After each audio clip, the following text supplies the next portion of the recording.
I'm back in black. That's right. Hi, Team HQ Sports. Man, oh man, I've missed you. I owe a big thanks to Freddie B, who said he was the Nick Foles to my Carson Wentz these past 2 games. Aw. Oh, wait. So he gets the Super Bowl MVP and I'm stuck with the torn ACL? I get it now, Freddie.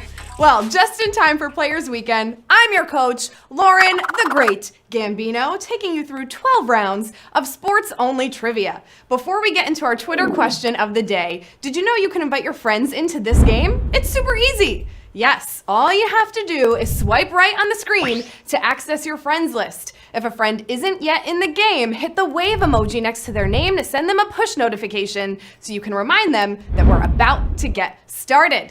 Now, we asked on Twitter at HQ Sports, what nickname is your fave for the MLB Players Weekend? Thank you for playing along. On the Cleveland Indians, you have Cookie, Milkman, and Protein Shake, as well as my personal favorites from Shane Bieber, who's going with not Justin, or Derek Holland, who's going with last name. Pretty clever.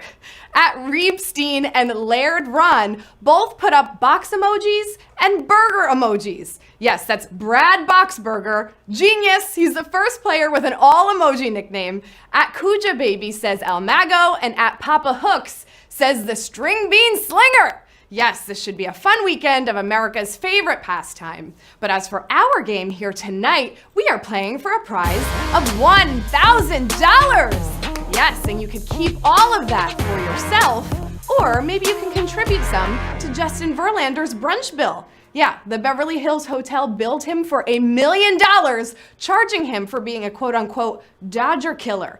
Actually, between him and Kate Upton, I'm sure they could swing it. Now, to the over 128,000 players ready to put their sport's best to the test. I hope you have an extra life ready to go. Let's get started. Round 1 starts now. What does the J in Dr. J stand for? Juggalo, Julius, Jorts. Yes, before LeBron, before Kobe, even before Michael, there was Dr. J. Yes, Dr. J, he got his doctorate in jumping over people and dunking on them. But the J stands for Julius. Julius the Dr. Irving. 117,000 of you knew that one, and we're moving on to round numero 2. Which of these scoring plays gets a football team exactly 3 points? Safety, field goal, touchdown.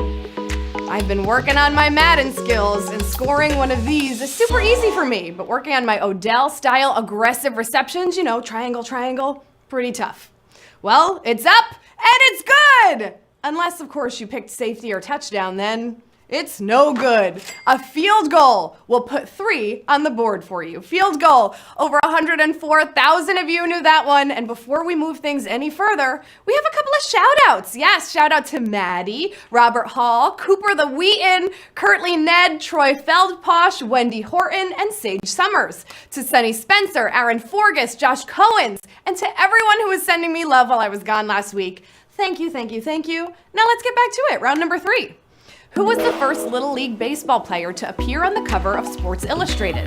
Monet Davis, Todd Frazier, Danny Almonte. This player's appearance got the highest rating for a Little League World Series game. Ah, yes, with her Kershaw-like curveball and 70-mile-per-hour heater, it's Monet Davis.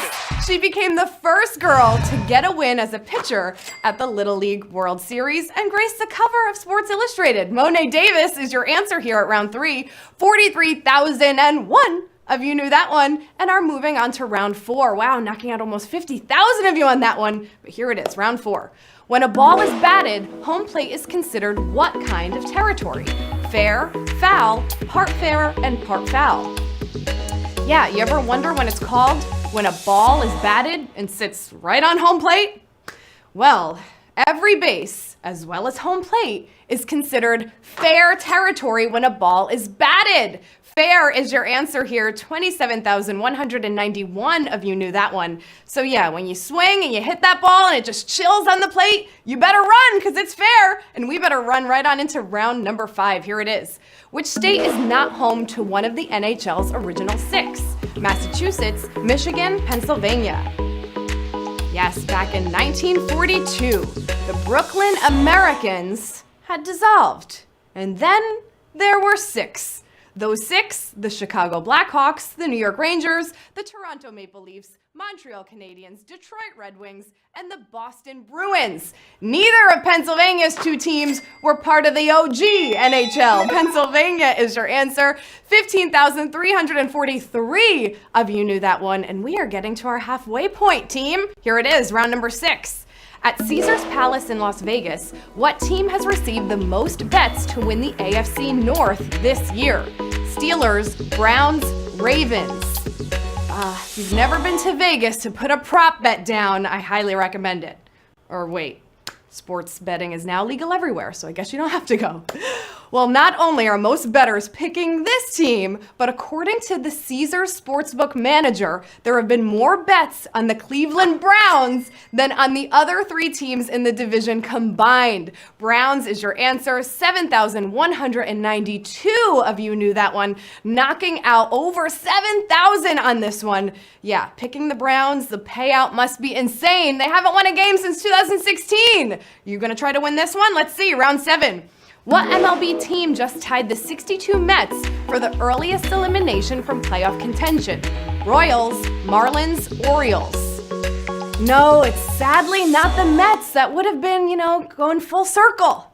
But it's not the Mets. Well, if this team, even if they went on a 38-game winning streak, starting right now, the Orioles would still have 0 mathematical chance at the playoffs. The Baltimore Orioles is your answer here with 6,555 of you getting that one. Yeah, it's the earliest a team has ever been eliminated in the divisional era. As of August 10th, they were out. So if my Yankees are losing to them, which they're still tied 4-4, thank you, Laura, for the live game update in HQ Sports, I will be very upset. Let's move on to round number 8. A perfect game in a standard version of darts is called what? 9-dart finish, trips bullseye around the world. Shout out to everyone playing on their Apple TV. Oh yeah, you could see me doing fun things like this. Well, the quickest way to a winning score of 501 points is with 9 throws, hence the 9-dart finish. Yes, the 9-dart finish. Wait for it. There it is. 9-dart finish is your answer here at round number 8, and 3,652 of you knew that one. We're moving on to round number 9. Here we go. Who is responsible for providing the footballs for NFL games? The 2 teams, referees, league executive. Yes, if you followed a certain scandal, you'll know this one. All right, well, it's the teams that provide their own balls. The 2 teams is your answer here at round 9. 3,597 of you knew that one. Yes, they supply them, and they're also responsible for making sure that they are properly inflated. And that's all I'm going to say about that. Round number 10. According to Fangraphs, which MLB rookie is currently tied for the most wins above replacement this season? Harrison Bader, Shohei Ohtani, Gleyber Torres. WAR is crazy, and defensive stats are crazy. And those crazy defensive stats contribute to this guy currently ranking at the top of rookie WAR leaderboards. Ahead of Ohtani and Torres, it's Harrison Bader of the St. Louis Cardinals. Harrison Bader is your answer here at round 10. Yes, 421 of you knew that one. Oh my goodness, over 2,500 of you getting out at round 10. We have 2 questions left. Can you hang in there? 421 of you are moving on. Here it is, round 11. What school's canine mascot was named for allegedly barking at sunrise? UConn, Texas A&M, Georgia. University pride and traditions run deep, and there's always a legendary tale of some kind, right? Well, this one started when students found a dog and smuggled her into their dorm. They were busted when the collie woke everyone up barking at dawn. Reveille was promoted to mascot of Texas A&M. The Aggies, Texas A&M is your answer. 811 of you have what it takes to move to the final round. Yes, you know what this makes me think of? This makes me think that you just became the star athlete at your own university, and all of your new friends, maybe that hot teacher, is watching you play right now. It's on the line right here. Are you going to blow it or are you going to take home this win? Here it is, round 12. The record for highest attendance at a women's club soccer game was set in what country? Norway, Mexico, China. It all comes down to this final round. Tap that right answer. When it comes to attendance in a professional women's league, nobody beats these ladies. It just began in 2017 and the championship game saw over 50,000 fans pack the place to watch the Tigres defeat Monterrey, Mexico's De Liga Femenil. Mexico is your answer. 410 of you are our new HQ Sports MVPs. Congratulations.